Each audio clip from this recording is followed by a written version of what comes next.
Shalom Elohim, haleluya, puji nama Tuhan. Semangat pagi Bapak Ibu Saudara yang dikasihi Tuhan kita Yesus Kristus.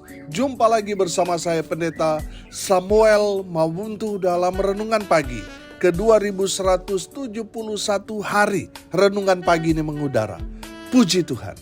Bapak Ibu Saudara yang dikasihi Tuhan, sebelum kita membaca, mendengarkan, dan merenungkan firman Tuhan hari ini, mari kita berdoa, minta pimpinan Roh Kudus. Kita berdoa.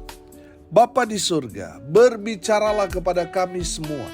Pakai firman Tuhan ini untuk menegur kami, menasihati kami, meneguhkan iman percaya kami, dan memberkati kami semua. Di dalam nama Tuhan Yesus yang adalah firman Allah yang hidup, kami berdoa. Amin. Haleluya. Bapak Ibu Saudara yang dikasihi Tuhan, bersama dengan saya kita akan belajar Alkitab dari kitab Kejadian sampai kitab Wahyu. Mari buka Alkitab kita, Pengkhotbah pasal 9 ayat 7 sampai ayat 10. Demikian firman Tuhan.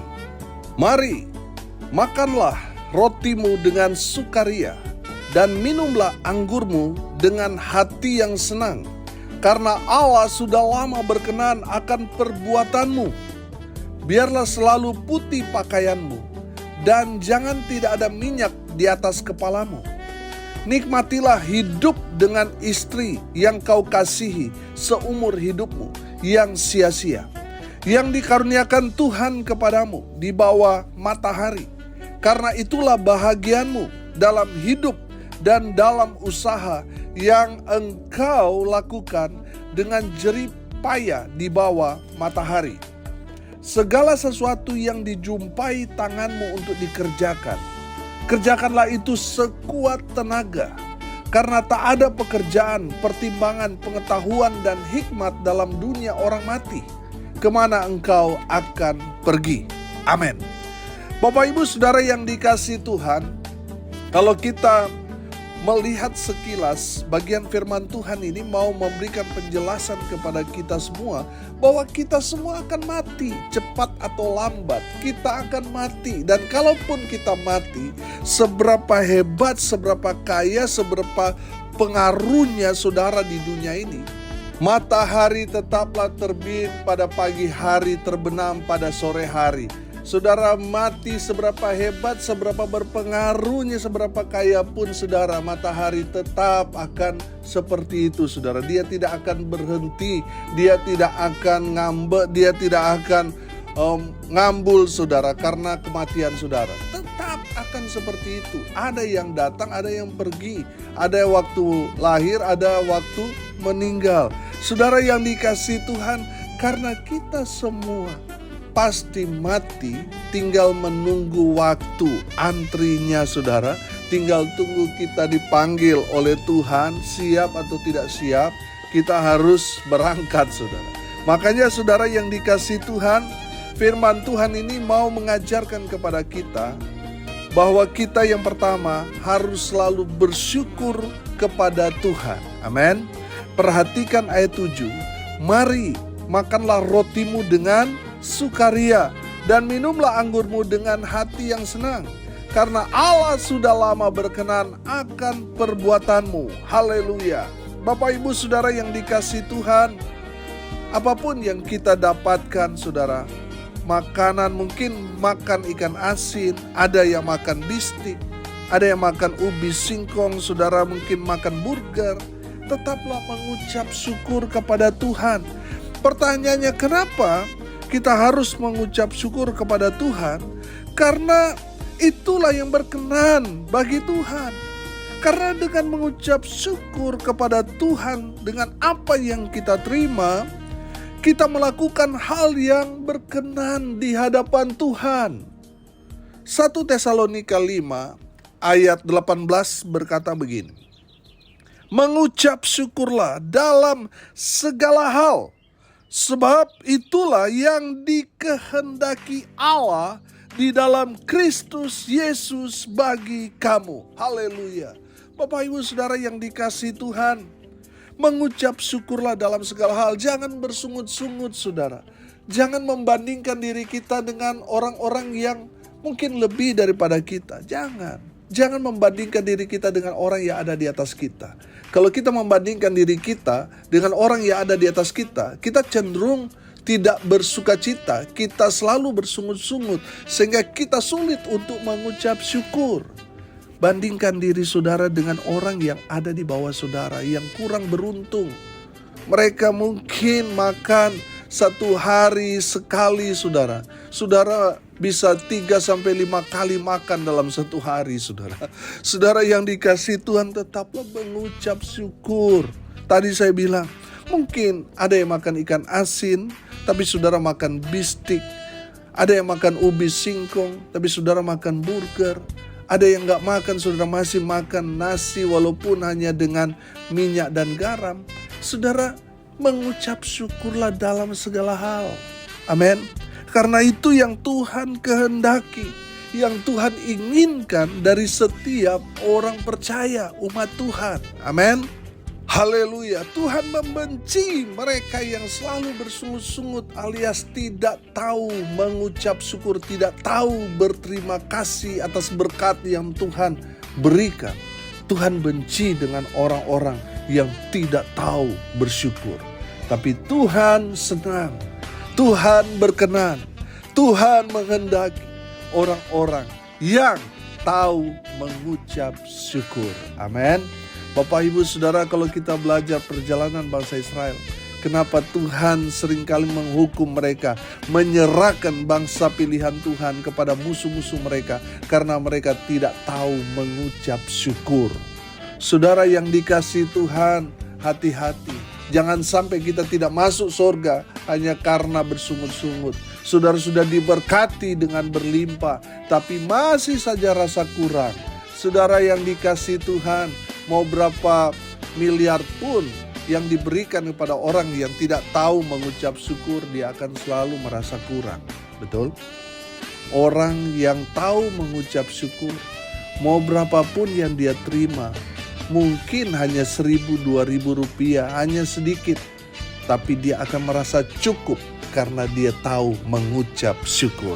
Saudara, mengucap syukurlah kepada Tuhan. Karena di saat saudara tahu mengucap syukur, mungkin yang saudara terima sedikit. Tapi kalau saudara sertai dengan ucapan syukur, Tuhan akan berkati sehingga yang sedikit itu akan diberkati berlimpah-limpah oleh Tuhan. Amin. Jadi belajar terus mengucap syukur, jangan bersungut-sungut. Amin. Yang kedua saudara, hiduplah dalam kekudusan.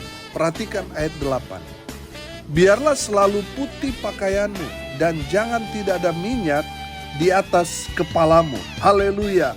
Bapak Ibu Saudara yang dikasihi Tuhan, hiduplah dalam kekudusan. Kalau bicara pakaian putih itu bicara hidup kita harus kudus, hidup suci, hidup dalam kebenaran. Amin. Saudara yang dikasihi Tuhan, kita dapat melihat dalam kitab Wahyu pasal 3 ayat 4 dan ayat 5. Perhatikan. Tetapi di Sardis ada beberapa orang yang tidak mencemarkan pakaiannya. Mereka akan berjalan dengan aku dalam pakaian putih, karena mereka adalah layak untuk itu. Barang siapa menang, ia akan dikenakan pakaian putih yang demikian. Aku tidak akan menghapus namanya dari kitab kehidupan, melainkan aku akan mengaku namanya di hadapan Bapakku dan di hadapan para malaikatnya. Amin. Saudara dengar ini baik-baik. Pakaian yang kita pakai, coba saudara buka. Saudara tidak mengenakan sehelai kain pun, saudara jalan di jalan raya, saudara akan dipermalukan. Betul? Jadi pakaian ini adalah kehidupan kita saudara. Kalau kita menjaga hidup kita supaya tetap kudus di hadapan Tuhan, Tuhan akan memberikan kita pakaian kemenangan, pakaian putih. Di situ dikatakan barang siapa menang, ia akan dikenakan pakaian putih. Saya menangkap di sini pakaian putih dalam konteks ini adalah pakaian kemenangan. Amin. Jadi orang yang menjaga hidupnya tetap kudus di hadapan Tuhan, mereka akan dikenakan pakaian putih. Oh haleluya. Saudara yang dikasihi Tuhan, saya teringat dalam Injil Matius pasal 22, di sana ada perumpamaan tentang perjamuan kawin, di mana raja mengundang banyak orang, kolega-koleganya, sahabatnya untuk datang ke pesta pernikahan anaknya. Tetapi sudah mendekat, acara sudah mau mulai, tetapi undangan-undangan itu tidak mau datang. Lalu raja memerintahkan anak buahnya untuk pergi mengajak semua orang yang ditemui di jalan, baik itu orang jahat, orang baik, supaya penuhlah ruangan perjamuan kawin itu dengan tamu. Ketika raja itu masuk untuk bertemu dengan tamu-tamu itu, ia melihat seseorang yang tidak berpakaian pesta.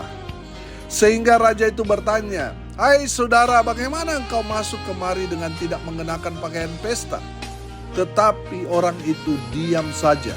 Lalu kata raja itu kepada hamba-hambanya, "Ikatlah kaki dan tangannya, dan campakkanlah orang itu ke dalam kegelapan yang paling gelap. Di sanalah akan terdapat ratap dan kertak gigi." Saudara yang dikasihi Tuhan, perhatikan di sini. Kalau kita tidak hidup dalam kekudusan, kita ini sama seperti orang ini yang tidak berpakaian pesta. Maka kita akan ditolak, kita akan diusir keluar dalam pesta pernikahan itu. Nah, saudara yang dikasihi Tuhan, penting bagi kita anak Tuhan untuk menjaga hidup kita supaya tetap kudus di hadapan Tuhan. Jangan sampai saudara hidupmu cemar hanya karena digoda, akhirnya tergoda, meninggalkan pernikahan, hidup dengan selingkuhan dan sebagainya. Saudara dengar ini baik-baik. Hidup kita harus kudus karena itulah pakaian kita. Kalau kita hidup tidak kudus, artinya kita berpakaian compang-camping, kita tidak layak hadir dalam pernikahan anak domba. Kita akan diusir keluar dan dicampakkan ke dalam api yang menyala-nyala. Saudara, penting bagi kita, anak-anak Tuhan, untuk menjaga hidup kita supaya tetap kudus di hadapan Tuhan. Haleluya. Pesan firman Tuhan yang ketiga, ayat 9, perhatikan. Nikmatilah hidup dengan istri yang kau kasihi seumur hidupmu yang sia-sia, yang dikaruniakan Tuhan kepadamu di bawah matahari. Karena itulah bahagianmu dalam hidup dan dalam usaha yang kau lakukan dengan jerih payah di bawah matahari. Amin. Saudara, pesan firman Tuhan yang ketiga, nikmati hidupmu. Amin. Bukan berarti menikmati itu terus saudara pergi ke klub, saudara pergi ke diskotik, saudara menikmati hidup dalam arti dunia. Wah, hidup ngawur dan sebagainya. Saudara, bukan itu maksud firman Tuhan ini. Firman Tuhan ini mau katakan nikmatilah hidupmu. Apa yang Tuhan sudah berikan kepada saudara, hiduplah bahagia bersama dengan orang-orang yang kau kasihi. Amin. Hiduplah dengan istrimu yang kau kasih, nikmati hidup bersama dengan pasanganmu. Makanya saudara, istri jangan dominan dalam rumah tangga. Supaya apa? Suamimu bahagia. Suami, dengar ini, jangan kasar kepada istrimu supaya istrimu juga bahagia. Saudara, saya percaya kalau ditanya semua pasangan, kalau ditanyakan kepada suami apa yang diharapkan dari istrimu, pasti mereka sepakat berkata, supaya istri saya tunduk kepada saya, hormat kepada suaminya. Dan kalau ditanya kepada istri, apa yang istri harapkan dari suami, pasti semua istri akan menjawab, supaya dia mengasihi saya, Pak Pendeta, sayang, peduli, mencintai pada istri. Betul? Saudara yang dikasihi Tuhan, saya mempelajari istri yang dominan, istri yang tidak tunduk kepada suami, suaminya itu stres, tidak bahagia. Begitu juga dengan istri, tidak bahagia kalau suaminya kasar, suka pukul istri. Kehidupan rumah tangga itu pasti tidak bahagia. Saudara, Saya percaya kalau istri melakukan firman Tuhan, suami juga melakukan firman Tuhan, istri tunduk kepada suami, suami mengasihi istri, pasti rumah tangga itu bahagia. Amin.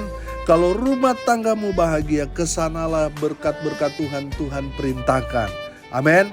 Saudara, banyak kan istri mengeluh, waduh saya sudah dapat bulanan besar Pak Pendeta, tapi suami Bang Toyib jarang pulang.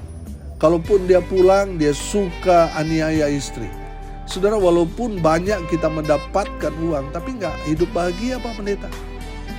Ya, begitu juga dengan suami yang tertekan di dalam rumah. Saudara yang dikasihi Tuhan, dia tidak akan bahagia walaupun cantik wajah istrinya. Tapi kalau istrinya dominan, tidak tunduk kepada suami, waduh, langsung wajahnya itu jadi kuntilanak, saudara. Saudara yang dikasihi Tuhan, saya belajar begini. Kegantengan dan kecantikan pasangan itu dalam pernikahan itu hanya berlaku 3-5 bulan. Setelah itu saudara, yang dilihat pasangannya itu mukanya walaupun cantik, aduh mukanya langsung malas melihat karena cerewetnya, malas melihat suaminya karena kasarnya dan sebagainya. Kecantikan, kegantengan itu akan hilang karena karakter yang tidak baik. Tapi kalau saudara menjaga karakter saudara baik, itu baru bilang inner beauty. Kecantikan dari dalam, wah itu awet saudara, amin. Jadi saudara yang dikasihi Tuhan, nikmati hidupmu. Jadi lakukan firman Tuhan supaya saudara menikmati hidup dalam berumah tangga, amin. Yang keempat, kerjakanlah dengan maksimal. Saudara yang dikasihi Tuhan, perhatikan ayat 10. Segala sesuatu yang dijumpai tanganmu untuk dikerjakan, kerjakanlah itu sekuat tenaga. Karena tak ada pekerjaan, pertimbangan, pengetahuan, dan hikmat dalam dunia orang mati. Kemana engkau akan pergi? Bapak Ibu Saudara yang dikasihi Tuhan, dari kebenaran firman Tuhan ini mau mengajarkan kepada kita, apapun yang dipercayakan kepada kita, mari kita mau kerjakan dengan maksimal. Jangan dengan setengah hati, tetapi kerjakan dengan maksimal. Saudara yang dikasihi Tuhan, jangan kerja setengah hati. Kerjakan semuanya dengan segenap hatimu. Sama seperti Kolose 3 ayat 23 berkata, apapun juga yang kamu perbuat, perbuatlah dengan segenap hatimu seperti untuk siapa? Seperti untuk Tuhan dan bukan untuk manusia. Saudara yang dikasihi Tuhan, sekecil apapun pekerjaan yang dipercayakan kepada saudara, kerjakan dengan maksimal. Amin. Jangan setengah-setengah saudara, kerjakan dengan maksimal. Ketika kita mengerjakan dengan maksimal, kita melakukannya untuk Tuhan, Tuhan pasti akan promosikan kita. Banyak orang nanti dilihat baru bekerja, tapi kita anak-anak Tuhan yang paham firman Tuhan, mau dilihat atau tidak, kita tetap maksimal dalam pekerjaan kita. Amin. Kita mengerjakan apa yang Tuhan percayakan kepada kita. Kita kerjakan secara maksimal, maka Tuhan akan mempercayakan kita hal-hal yang besar, berkat-berkat yang lebih besar, karena kita dapat dipercaya. Amin. Haleluya. Bapak Ibu Saudara yang dikasihi Tuhan, hari ini kita belajar ada 4 pesan firman Tuhan kepada kita hari ini. Yang pertama saudara, bersyukur selalu kepada Tuhan. Yang kedua, hiduplah dalam kekudusan. Yang ketiga, nikmati hidupmu dengan pasanganmu. Yang keempat, kerjakanlah segala sesuatu yang dipercayakan kepada kita dengan maksimal. Amin. Mari kita berdoa. Terima kasih Bapa di surga sudah berbicara kepada kami semua, sudah menegur dan memberkati kami melalui firman Tuhan ini. Berkati semua pendengar dimanapun mereka berada. Berkati hidup mereka, rumah tangga mereka diberkati, usaha pekerjaan pelayanan mereka diberkati Tuhan, dibuat beruntung berhasil dalam segala hal. Mereka yang sakit Tuhan sembuhkan, mereka yang lemah Tuhan kuatkan, hibur mereka yang saat ini sedang berduka cita. Tuhan memberikan penghiburan, yang datang dalam nama Tuhan Yesus. Hamba berdoa di dalam nama Tuhan Yesus. Lawat-Mu ya Tuhan semua pendengar dimanapun mereka berada dengan berkat Tuhan. Bapak Ibu Saudara yang dikasihi Tuhan, arahkanlah hatimu kepada Tuhan dan terimalah berkat dari Tuhan Yesus. Tuhan memberkati engkau dan melindungi engkau. Tuhan menyinari engkau dengan wajah-Nya dan memberi engkau kasih karunia. Tuhan menghadapkan wajah-Nya kepadamu dan memberi engkau damai sejahtera. Di dalam nama Tuhan Yesus, sumber segala berkat, Bapak Ibu Saudara yang percaya, diberkati Tuhan, katakan amin. Puji Tuhan. Bapak Ibu Saudara pendengar setia renungan pagi dari saya mengajak Bapak Ibu Saudara untuk support terus pelayanan ini melalui doa, daya, dan dana. Puji Tuhan, tanggal 20 Juni nanti kita akan tepat merayakan 6 tahun renungan pagi ini mengudara non-stop. Dan saya mengajak saudara untuk terus mendoakan acara yang akan kami selenggarakan, ibadah KKR dan berbagi di panti-panti sosial. Saudara yang dikasihi Tuhan, saudara yang tergerak dan mau menabur, saudara bisa menabur ke rekening Bank Mandiri 14503 kali 6719476 atas nama saya sendiri, Samuel Abraham Amawuntu. Bapak Ibu Saudara yang dikasihi Tuhan, dukung terus supaya pelayanan ini mempermuliakan nama Tuhan dengan terus mensupport, mendukung melewat doa, daya, dan dana. Saudara menjadi bagian bersama dengan saya memberitakan Injil Kerajaan Allah sampai ke ujung bumi. Haleluya, haleluya. Terima kasih untuk terus dukungannya. Tuhan Yesus memberkati kita semua. Salam kasih dari Bali. Saya Pendeta Samuel Mawuntu. Tuhan Yesus memberkati kita semua. Haleluya.